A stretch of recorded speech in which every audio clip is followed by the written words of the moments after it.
Olá, eu sou Flávia Carvalho, esse é o Aramis, e nesse vídeo sobre miastenia nós vamos continuar falando sobre a causa da miastenia.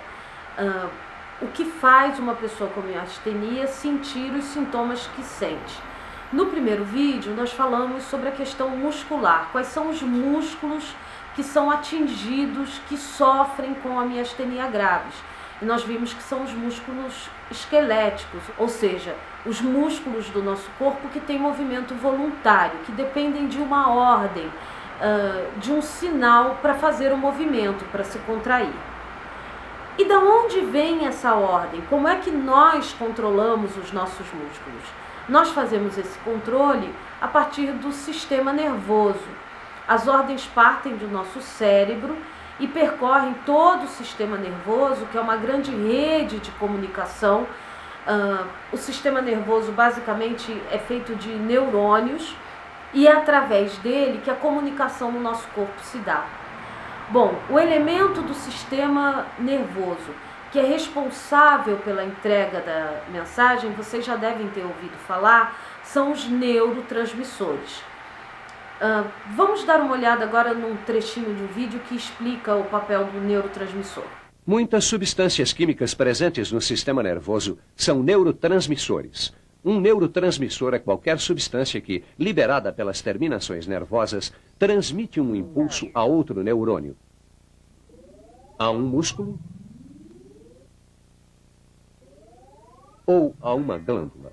Os neurônios responsáveis pelo transporte da mensagem de resposta por todo o corpo são os neurônios motores. Eles conduzem os impulsos do cérebro e da medula espinal até os músculos e as glândulas. Os músculos e glândulas que recebem uma resposta chamam-se efetuadores. Nos efetuadores musculares, o impulso proveniente de um neurônio motor produz uma contração. Aqui nos interessa a comunicação que é feita da terminação nervosa, da terminação do neurônio com o músculo. Então vamos ver isso devagar. O sinal parte, ou impulso nervoso, parte do nosso cérebro, percorre todo o nosso sistema nervoso e chega até o músculo e o faz contrair. O nosso músculo, isso é importante que a gente se lembre, é formado por fibras. Existem terminações nervosas ligadas a essas fibras que vão receber a mensagem para que o músculo se contraia. A medicina chama essa mensagem de potencial de ação. Vamos ver como isso acontece. O potencial de ação, ou seja, a mensagem, viaja do nosso cérebro pelo sistema nervoso até o nosso músculo, causando a contração muscular. O potencial de ação, a mensagem, chega até uma fibra muscular através de um neurônio motor. Esse processo, a transmissão de uma mensagem de um neurônio motor para uma fibra de um músculo estriado esquelético, é chamada de junção neuromuscular. Essa junção é uma sinapse química que ocorre aonde a terminação nervosa, ou seja, a extremidade do neurônio, que tem o nome técnico de terminação do axônio, se encontra com a fibra muscular. Essa região da fibra, onde está a terminação nervosa, é chamada de placa motora. A junção neuromuscular, ou seja, a entrega da mensagem do neurônio para o músculo, essa sinapse, pode ser dividida em 7 etapas. Primeira etapa, o potencial de ação, a mensagem, que é um pulso elétrico, percorre todo o neurônio motor até a terminação nervosa. Segunda etapa, a chegada da mensagem na terminação nervosa provoca a abertura de canais de cálcio, que são como portas que permitem a entrada de cálcio na terminação nervosa.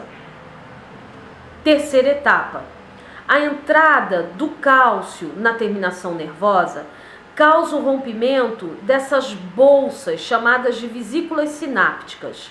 Quando elas se rompem, elas liberam a acetilcolina, que é um neurotransmissor. Quarta etapa, a acetilcolina atravessa as paredes da terminação nervosa e vai para o espaço entre a terminação nervosa e o músculo, a fibra muscular, que é chamada de fenda sináptica, esse espaço. Quando a acetilcolina chega na fenda sináptica, ela se liga a estruturas da fibra muscular, estruturas do músculo. Essas estruturas são chamadas de receptores de acetilcolina. Quinta etapa. Quando a acetilcolina se liga aos seus receptores, aos receptores de acetilcolina, eles se abrem. Sexta etapa. Moléculas de sódio, aqui no vídeo em vermelho, entram pelos canais dos receptores na fibra muscular. E moléculas de potássio, aqui em azul, saem da fibra muscular pelos receptores. Essa troca de sódio e potássio e muito mais a entrada do sódio na fibra muscular provoca um potencial de ação no músculo, uma excitação no músculo. Sétima etapa. Quando esse potencial de ação, essa excitação no músculo alcança um determinado valor, um determinado nível, ele se propaga por toda a fibra muscular. A transmissão da mensagem termina quando a acetilcolina é removida da fenda. Ela é removida da fenda de duas formas. Primeiro, a acetilcolina simplesmente se dispersa para fora da fenda sináptica. E segundo, e principalmente, a acetilcolina é destruída por uma enzima chamada acetilcolinesterase. Esse é o processo que acontece para se dar a contração muscular. E por que a gente viu todo o processo?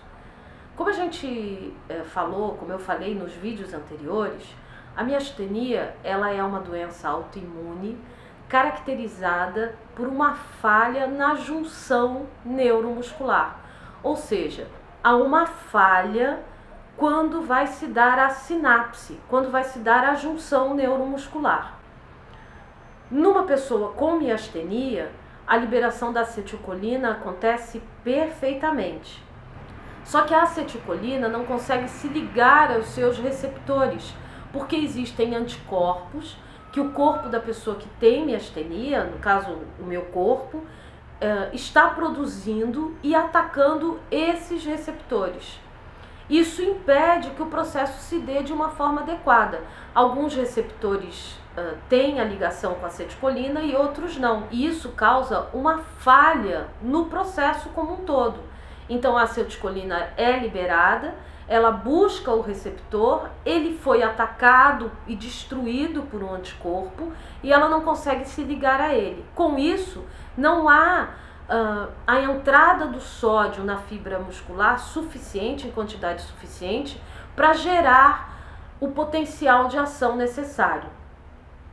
Com isso, se o movimento exige uma determinada contração, na pessoa com miastenia, ela emite a ordem perfeitamente, mas a contração não se dá por completo, porque não houve a quantidade de acetilcolina ligada a receptores para provocar aquela abertura e a entrada do sódio suficiente.